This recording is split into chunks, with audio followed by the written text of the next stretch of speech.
الحمد لله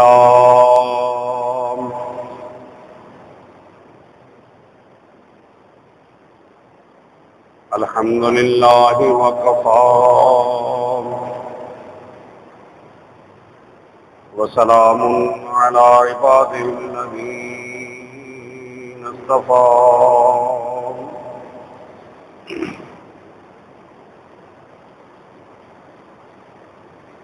أما بعد فقد قال الله تبارك وتعالى في القرآن المجيد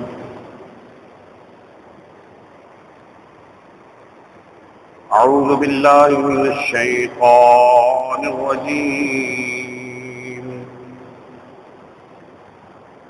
بسم الله الرحمن الرحيم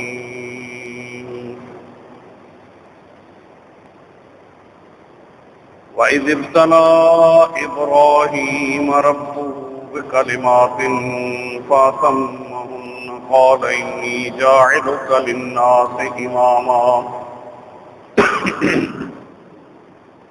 قَالَ وَمِن ذُرِّيَّتِي قَالَ لَا يَنَالُ عَهْدِ الظَّالِمِينَ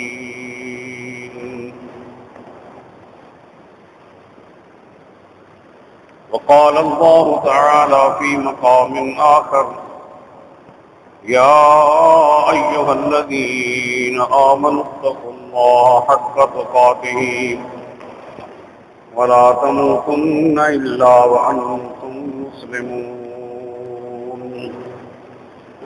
وقال تعالى يا أيها الذين آمنوا اتقوا الله وقولوا قولا سديدا يصلح لكم أعمالكم ويغفر لكم ذنوبكم ومن يطع الله ورسوله فقد فاز فوزا عظيما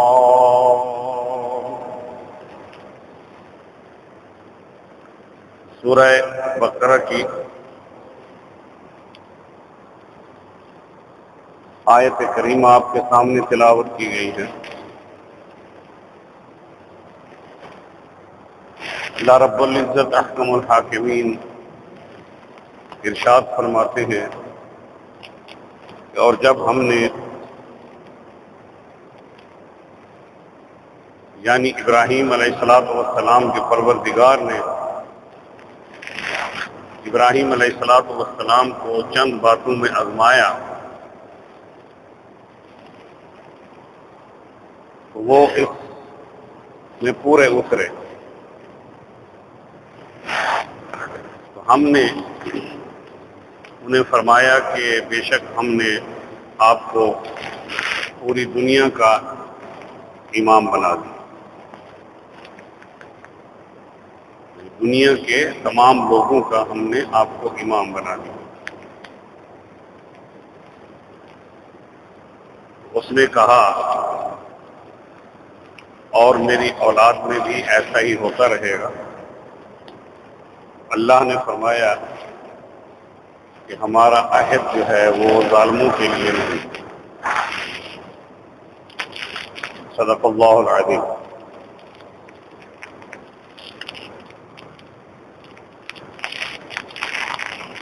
جیسا کہ ہم سب کو اس بات کا علم ہے کہ حضرت ابراہیم علیہ السلام حضور پاک صلی اللہ علیہ وآلہ وسلم کے جد اعلیٰ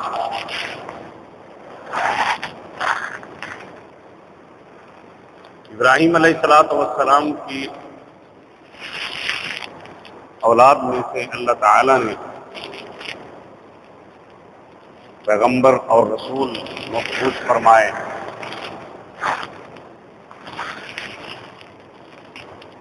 بنی اسرائیل میں سے جو حضرت اسحاق علیہ السلام کی اولاد میں سے تھے، انبیاء آتے رہے حضرت عیسیٰ علیہ السلام تک، اور بنو اسماعیل میں سے حضرت اسماعیل علیہ السلام کے بعد امام الانبیاء خاتم الانبیاء حضرت محمد رسول اللہ صلی اللہ علیہ وآلہ وسلم کو اللہ تعالیٰ نے مبعوث فرما کر پوری دنیا کی امامت آپ کو عطا فرمائی قیامت تک کے لیے، اور آپ کو خاتم الانبیاء بنایا اور آپ کو آخری کتاب دی۔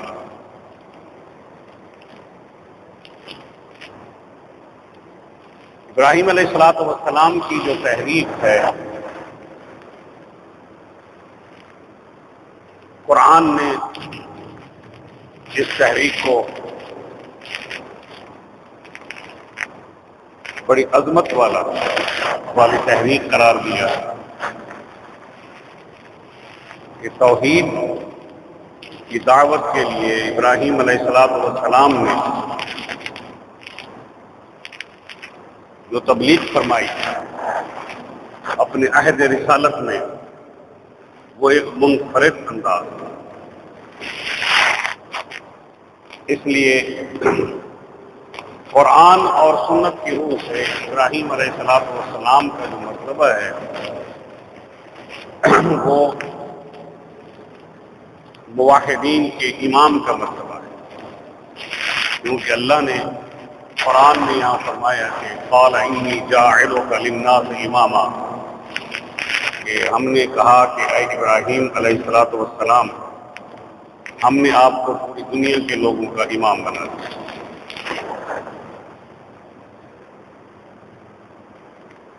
اپنی دعوت اور اپنی عظیمت کے لحاظ سے بھی ابراہیم علیہ السلام منفرد ہیں۔ انہوں نے ایک ایسے بادشاہ کا مقابلہ کیا جس کا یہ دعویٰ تھا کہ میں تم سب کا پروردگار ہوں، انا ربکم الاعلی۔ وہ یہ کہتا تھا کہ میں تمہارا پروردگار ہوں، اور خود جو ہے وہ سورج کی پوجا کیا کرتا تھا۔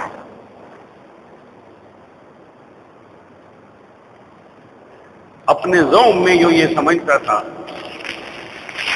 کہ جس طرح میری حکومت ہے، میری بادشاہت ہے، میرا بنایا ہوا قانون ہے،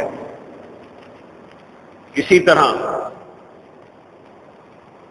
انسانوں کی زندگی اور موت کا مالک بھی میں ہوں۔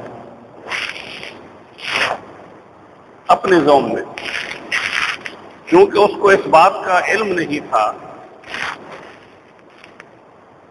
کہ اس کا باپ اس دنیا سے چلا گیا، وہ مر گیا، وہ بھی زندگی اور موت کا مالک نہیں تھا، کیونکہ اگر وہ مالک ہوتا تو وہ بھی نہ مرتا۔ جب وہ مر گیا تو یہ بادشاہ بنا، تو اس نے بھی چلے جانا ہے۔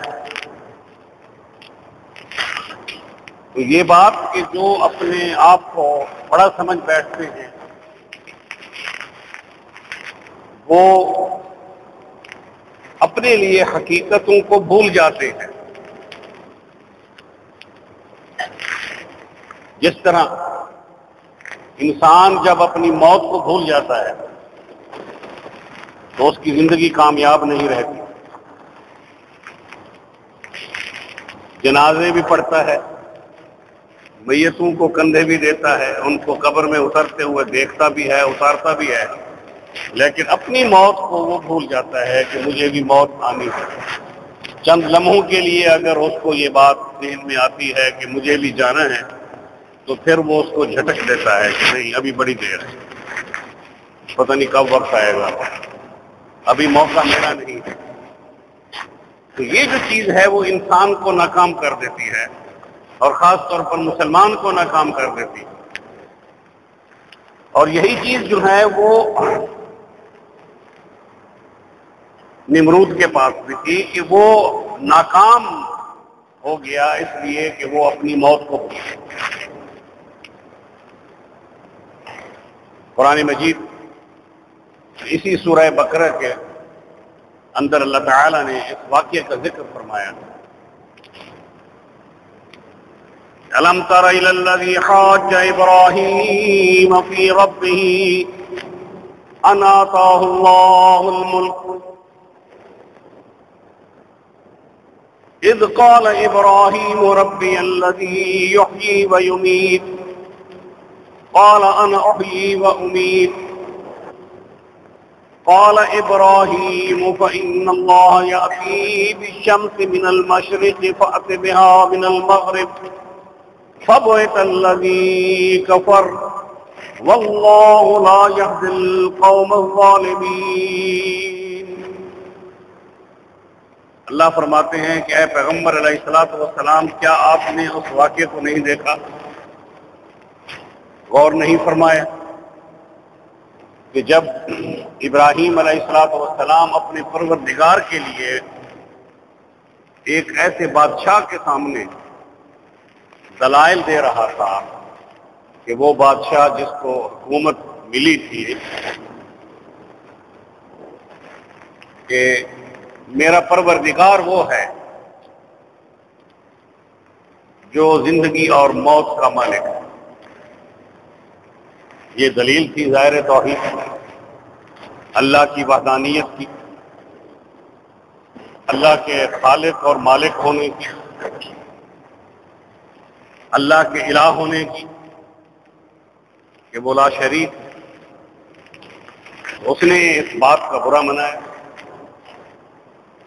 کہ میرے سامنے کسی ایسے خدا کی دعوت دی جا رہی ہے جو میرا بھی خدا ہے. اس نے فوری طور پر یہ جواب دیا انا احیی و امید، کہ میں بھی زندگی اور موت کا مالک ہوں. روایات میں یہ آتا ہے کہ اس نے جیل سے 2 قیدی منگوائے، ایک کو رہا کر دیا، ایک کو موت دے دی، اور کہنے لگا دیکھا کہ زندگی اور موت کا مالک میں ہوں. ابراہیم علیہ السلام نے یہ فرمایا کہ جس کے ذہن میں یہ بات آ گئی ہے کہ وہ سیاہ و سفید کا مالک ہے، آخر وہ کسی شے کی عبادت بھی تو کرتا ہے، تو وہ سورج کی عبادت کرتا ہے. تو ابراہیم علیہ السلام نے اسی سے دلیل کی. اذ قال ابراہیم ربی الذی یحیی و یمیت، کہ میرا رب جہاں زندگی اور موت کا مالک ہے وہاں یہ بھی ہے کہ یاتی بالشمس من المشرق فأت بہا من المغرب، کہ جس کی تم پوجا کرتے ہو سورج کی، اس سورج کا مالک میرا اللہ ہے، اور وہ سورج طلوع ہوتا ہے مشرق سے اور وہ غروب ہو جاتا ہے مغرب کی طرف. اگر تمہارے اندر کوئی طاقت ہے یا یہ کہ تمہارا خدا تمہاری بات مانتا ہے تو پھر وہ جو مشرق سے طلوع ہوتا ہے اس کو مغرب سے طلوع کر کے دکھا دو. اگر تم کہتے ہو کہ میں تمہارا پروردگار ہوں، میں تمہارا رب ہوں، میرے علاوہ کوئی رب نہیں، تو اس سے یہ معلوم ہوتا ہے جو مفسرین نے لکھا وہ یہ کہ جو ظالم اور جابر ہوتے ہیں بادشاہ یا حکمران، وہ بے شک یہ اعلان نہ کریں کہ ہم تمہارے خدا ہیں، بلکہ اپنے ظلم میں وہ خدا بن کر بیٹھ جاتے ہیں. اس لیے رسول اللہ صلی اللہ علیہ وآلہ وسلم نے فرمایا کہ وہ شخص سب سے بڑا ظالم ہے جس کو اللہ تبارک و تعالی نے عوام کے لیے، لوگوں کے لیے کرسی عطا کی، حکومت عطا کی، کوئی عہدہ عطا کیا، اور وہ عوام کی خدمت نہیں کر سکا، نہیں کی، اور ان پر ظلم ڈھاتا رہا، ان کے لیے کوئی فراخی نہیں پیدا کی. اللہ تعالیٰ اس کو معاف نہیں فرمائے. بعین ہی یہی بات کہ واللہ لا یہدی القوم الظالمین، کہ جو ابراہیم علیہ السلام کو اللہ تبارک و تعالی نے مرتبہ عطا کیا کہ انی جاعلک للناس اماما، کہ ہم نے آپ کو پوری دنیا کے لوگوں کا امام بنا دیا ہے، تو انہوں نے عرض کی کہ اللہ ومن ذریتی، کیا میری اولاد میں سے ایسا ہی ہوتا رہے گا؟ تو اللہ نے یہ فرمایا کہ ان لوگوں کو ہم امامت کے رتبے پر فائز نہیں کریں گے جو ظالم ہوں۔ لا ینال عہد الظالمین، ظالموں سے ہمارا کوئی معاہدہ نہیں۔ اور یہی وہ چیز ہے کہ ابراہیم علیہ السلام نے جس دعوت کو آگے بڑھایا، وہ دعوت اپنی عظیمت کے لحاظ سے منفرد تھی، اپنے دلائل کے لحاظ سے منفرد تھی، جو انہوں نے توحید اور رسالت کے دلائل عطا کیے۔ اور اس میں بڑی بات یہ تھی کہ قرآن یہ فرماتا ہے فَبُہِتَ الَّذِي كَفَرَ، کہ کافر جو ہے وہ لاجواب ہو گیا۔ وَاللَّهُ لَا يَهْدِي الْقَوْمَ الظَّالِمِينَ، اللہ تعالیٰ جو ہے ظالم قوم جو ہے اس کو ہدایت عطا نہیں کرتا۔ اب یہ جو بنیادی چیز ہے وہ اس کو سمجھے کہ ایک تو ظلم وہ ہوتا ہے جو انسان اپنے آپ کے ساتھ کرتا ہے۔ یہ سب سے بڑا ظلم جو انسان اپنے آپ کے ساتھ کرتا ہے وہ یہ کہ راستہ اس کو پتہ ہی نہیں ہے کہ کون سا ہے، صراط مستقیم کون سا ہے۔ اور یہ جہالت جو ہے یہ سب سے بڑا ظلم ہے۔ اس لیے ہم مسلمان ہوتے ہوئے بھی ہمیں اس بات کا اگر علم نہ ہو کہ سیدھا راستہ کون سا ہے، جس کے لیے ہم نماز کی ہر رکعت میں دعا کرتے ہیں اہدنا الصراط المستقیم صراط الذین انعمت علیہم غیر المغضوب علیہم ولا الضالین، اس کا ہمیں جب علم ہی نہ ہو کہ یہ ہے کیا چیز جو ہم اپنے پروردگار سے مانگ رہے ہیں، تو ظاہر ہے کہ یہ ایک ایسا ظلم ہے جس کی معافی نہیں۔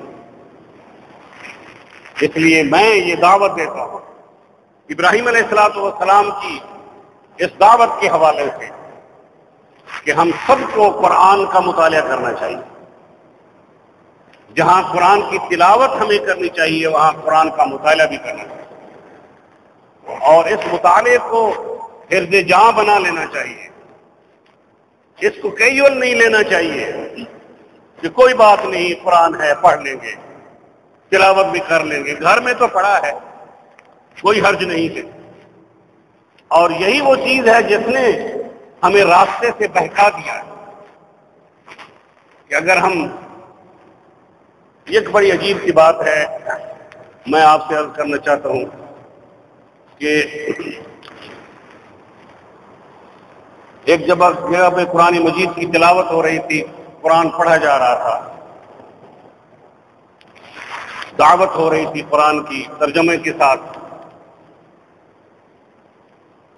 تو کچھ لوگ مستورات میں سے کچھ ایسی بھی تھی جنہوں نے یہ کہا کہ یہ کوئی تعویذ اور جادو ٹونا ہو رہا ہے، ٹو دس ایکسٹینٹ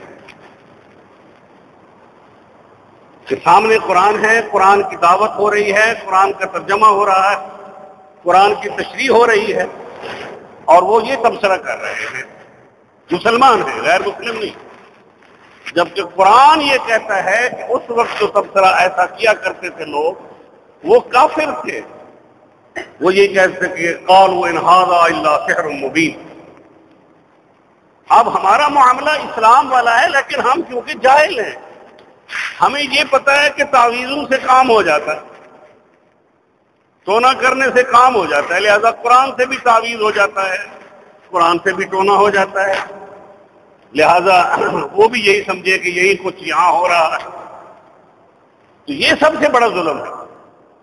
تو میں جو بات عرض کرنے لگا ہوں وہ یہ کہ دعوت ابراہیم علیہ السلام جو ہے، کیونکہ اس کی ابتدا جو ہے وہ توحید سے ہوئی، اور جب بادشاہ نے یہ دیکھا کہ ہماری بات جو ہے اس کو ابراہیم علیہ السلام نے دلیل کے ساتھ رد کر دیا ہے، تو عوام کے اندر ظاہر ہے کہ ایک اچھا خاصا مجمع تھا جو اس مکالمے کو سن رہا تھا، اس کے اندر اپنی طاقت کو برقرار رکھنے کے لیے، اپنے نام و نمود کو برقرار رکھنے کے لیے اس نے فوری طور پر اعلان کر دیا کہ قالوا حرقوه وانصروا آلهتكم ان كنتم فاعلین۔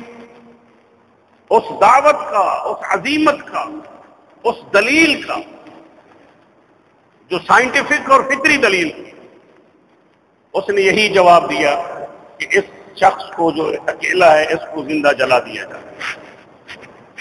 اور وہ سب یہ کہنے لگے کہ ہاں جی ہاں ایسا ہی کریں۔ اب آپ دیکھیں کہ ہمارا جو موجودہ سینیریو ہے وہ بھی ایسے ہی بن چکا ہے۔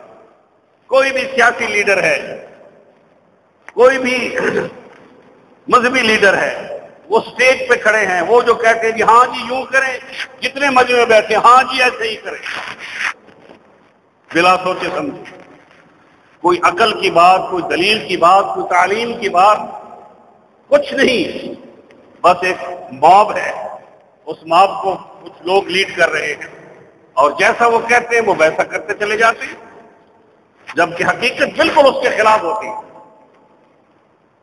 یہی وہ چیز ہے جو قرآن نے سکھائی ہے کہ حقیقت جو ہے اس کا مقابلہ دنیا کی کوئی طاقت نہیں کر سکتی۔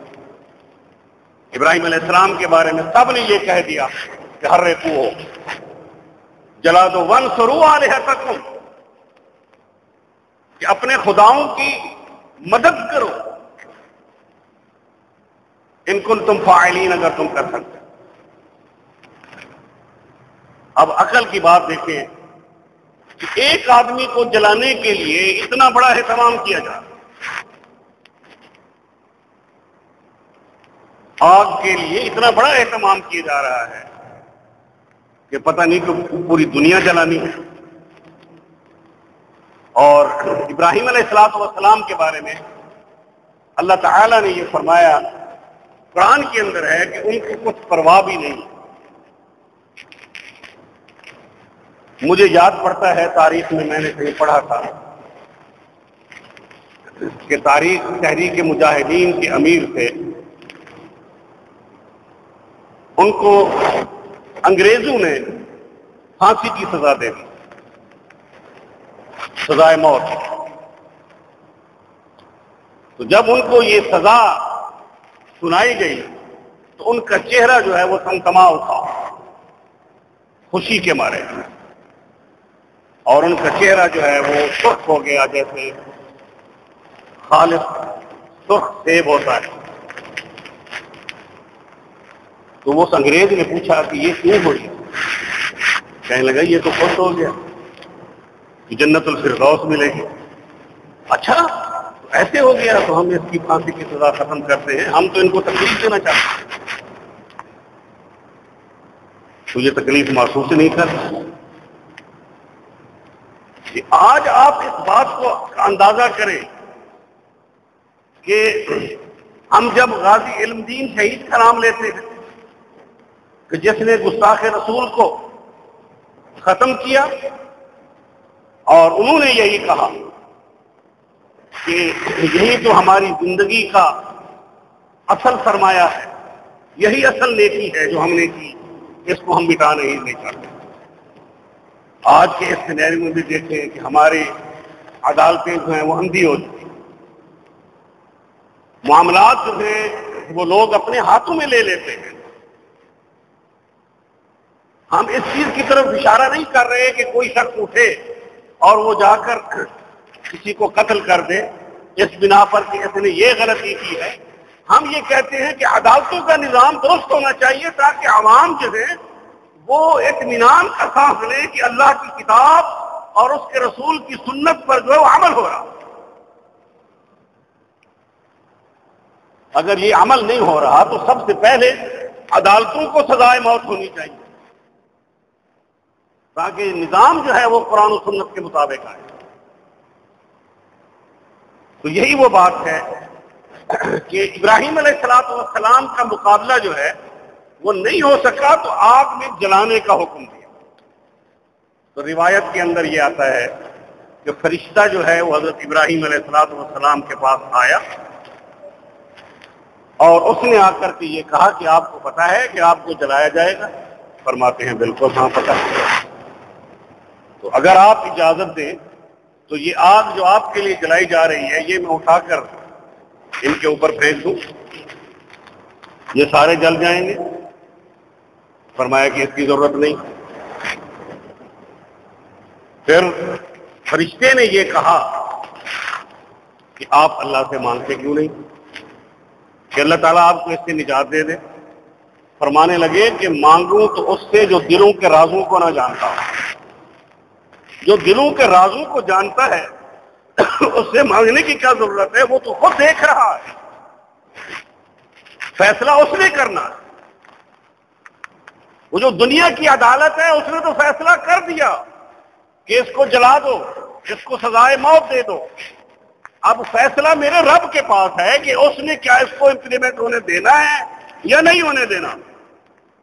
اور اس وقت کیونکہ ابراہیم علیہ السلام اکیلے تھے، اس لیے اللہ نے قرآن میں فرمایا کہ ان ابراہیم کان امۃ قانتا للہ حنیفا ولم یک من المشرکین۔ میرا اکیلا ابراہیم جو ہے وہ ایک امت کی حیثیت رکھتا تھا، اس کا مقام یہ تھا کہ وہ اللہ کے لیے یکسو تھا۔ کہ آج ہم ہیں اللہ کے لیے یکسو؟ کیا آج ہم جماعت ہیں کہ جو اللہ نے کے رسول نے فرمایا کہ ید اللہ علی الجماعہ، کہ اللہ کا ہاتھ جو ہے وہ جمعیت پر؟ تو کیا آج ہم ہیں؟ کیا ہم میں آج افتراق نہیں، نفاق نہیں؟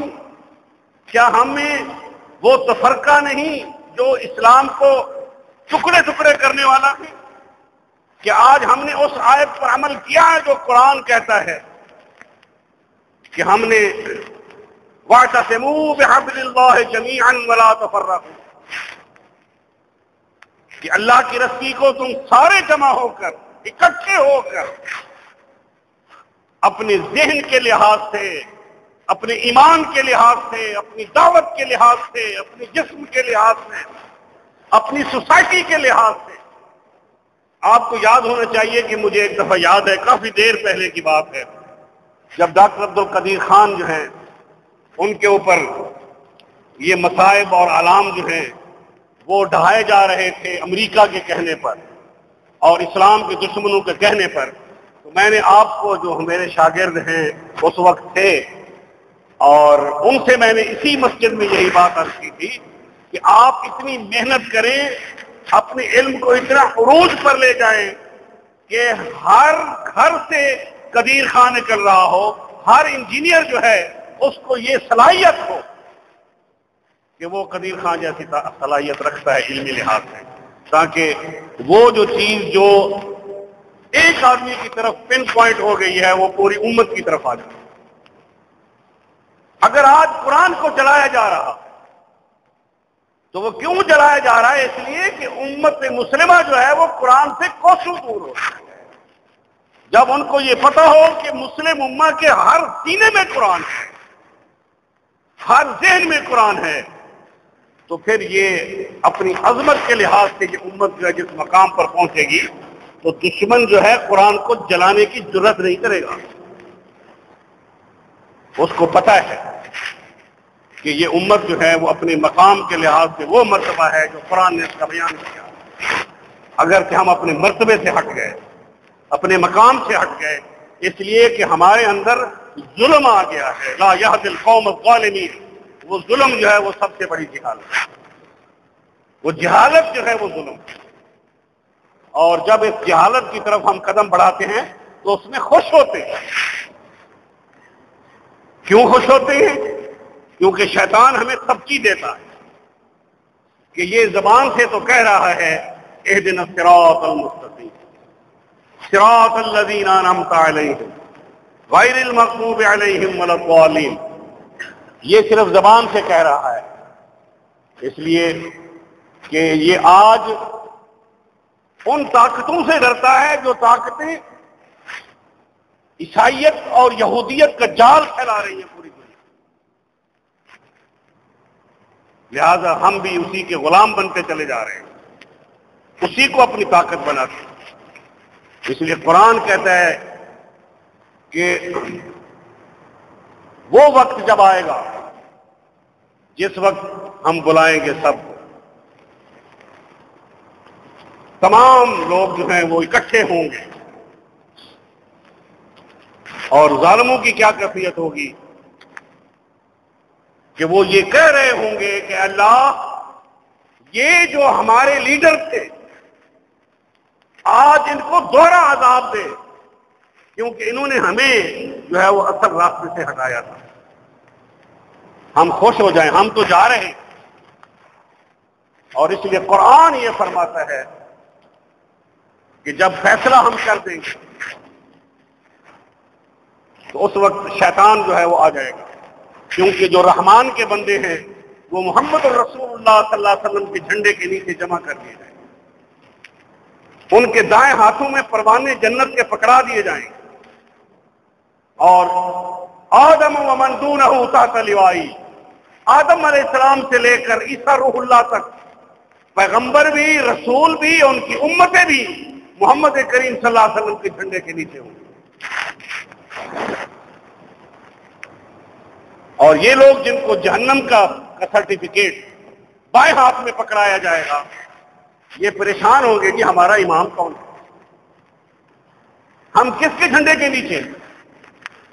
تو قرآن فرماتے ہیں وَقَالَ الشَّيْطَانُ لَمَّا قُضِيَ الْأَمْرُ، اس وقت شیطان جو ہے وہ آ جائے گا اور ان کو خطاب کرے گا. جب ہمارا فیصلہ ہو جائے گا تو شیطان ان کو خطاب کرے گا. کیا کہے گا؟ ان اللہ وعدکم وعد الحق. یہ اب شیطان کی زبان ہے جو قرآن نے بیان کرنا کہ جو اللہ نے تم سے وعدہ کیا تھا وہ تو پورا ہو. وَوَعَدتُّكُمْ فَأَخْلَفْتُكُمْ، اور جو تم نے وعدہ کیا تھا اللہ سے اس کا تم نے خلاف کیا. میں نے گزشتہ خطبے میں بات یہی عرض کی تھی نا کہ یہ وائرس کیوں آ رہے ہیں، یہ مچھروں کا طوفان کیوں آ رہا ہے، یہ بیماریاں، یہ اموات کیوں آ رہی ہیں؟ اس لیے کہ وَوَعَدتُّكُمْ فَأَخْلَفْتُكُمْ، یہ کچھ بھی نہیں ہے اگر ہم صرف ایک دفعہ صدق نیت سے آ کر اللہ کے سامنے توبہ کر لیں کہ یا اللہ تمہیں معاف کر، یہ سب کچھ چل جائے گا. یہ کچھ بھی نہیں ہے. آپ کو یہ سپرے اور ان دوائوں کی ضرورت بھی نہیں. آپ نے دیکھا ہے کہ ڈینگی کا سپرے ہو رہا ہے، آپ لائٹ جلائیں اس پر کتنے کروڑوں مچھر ہو رہے ہیں، جو آپ کے ناک میں جاتے ہیں، جو آپ کی آنکھ میں جاتے ہیں، جو آپ کو یہاں کاٹتے ہیں، یہاں کاٹتے ہیں، قابو بھی نہیں آ رہے. جی یہ علاج اللہ نے رکھا ہے. حضور نے فرمایا کہ ہم نے ہر مرض کا علاج رکھا، لیکن سب سے بڑا علاج جو ہے وہ تو رب العالمین کے پاس ہے، وہ ہمارے ہاتھوں میں ہے کہ ہم اس علاج کو فوری طور پر عمل کریں اس پر. اب شیطان کہہ رہا ہے کہ جو تم نے وعدہ کیا تھا تم نے اس کا اختلاف کیا، خلاف کیا. اور شیطان جو ہے وہ اپنی جان چھڑانے کے لیے کیا کہہ رہا ہے؟ وَمَا كَانَ لِي عَلَيْكُمْ مِنْ سُلْطَانٍ إِلَّا أَنْ دَعَوْتُكُمْ فَاسْتَجَبْتُمْ لِي فَلَا تَلُومُونِي وَلُومُوا أَنفُسَكُمْ. میں نے تو صرف تمہیں دعوت دی تھی، انبیاء کی دعوت تھی، انہوں نے رب کی طرف بلایا، میری دعوت تھی، میں نے اپنی طرف تمہیں بلایا، تم نے میرا کہا مانا، بس. میں تم پر کوئی دروغہ تو نہیں تھا. وَمَا كَانَ لِي عَلَيْكُمْ مِنْ سُلْطَانٍ، میں نے کان سے پکڑ کر تو تمہیں نہیں کہا تھا کہ نماز نہ پڑھو، روزہ نہ رکھو، صدیق بن جاؤ، عتیق بن جاؤ، متقی بن جاؤ، صالح بن جاؤ. میں نے تو پکڑا تو نہیں تھا کہ یہ نہ بنو. میں نے تو صرف تمہیں بلایا، میں نے دعوت دی نماز نہ پڑھنے کی، روزہ نہ رکھنے کی، متقی نہ رہنے کی، غیبت کرنے کی، جھوٹ بولنے کی، معاملات کو خراب کرنے کی. یہ تو محض دعوت تھی میری، بے حیائی کی میری دعوت تھی. فَاسْتَجَبْتُمْ لِي، تم نے میری بات مانی. فَلَا تَلُومُونِی، مجھے ملامت مت کرو. ظلموا انفسکم، ملامت تم اپنے آپ کو۔ تو آج یہ وہ دن ہے ہمارے سوچنے کا کہ کیا ہمیں ان بیماریوں سے چھٹکارا چاہیے، یہ دہشت گردی کا چھٹکارا چاہیے، یہ قتل و غارت کا چھٹکارا چاہیے، یہ بد عملی کا چھٹکارا چاہیے، اس بیماریوں سے چھٹکارا چاہیے؟ تو اگر چاہیے تو پھر آؤ، استغفروا ربکم انہ کان غفارا، آؤ معافی مانگو اپنے پروردگار سے۔ ایک کان سے سن کے دوسرے کان سے نکال مت دیں۔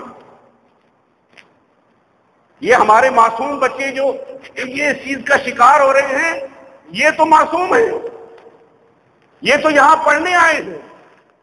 اس کی دکھ اور اس کی تکلیف کس کو ہو رہی ہے؟ اساتذہ کو ہونی چاہیے، ہمیں ہونی چاہیے، ماں باپ کو ہونی چاہیے کہ ہمارا کس چیز کا گناہ ہے جو ان بچوں پہ پڑ رہا ہے۔ یہ چیز ہمیں سوچنی ہے۔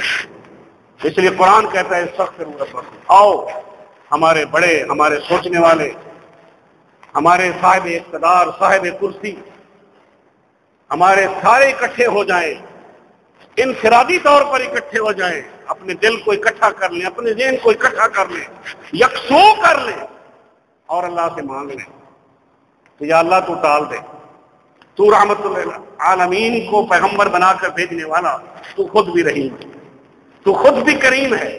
اللہ ان ہاتھوں کو خالی ہاتھ نہیں لوٹاتا، بس صرف چاہیے وہ دل جو قرآن کہتا ہے استغفروا ربکم انہ کان غفارا۔ وآخر دعوانا الحمد للہ۔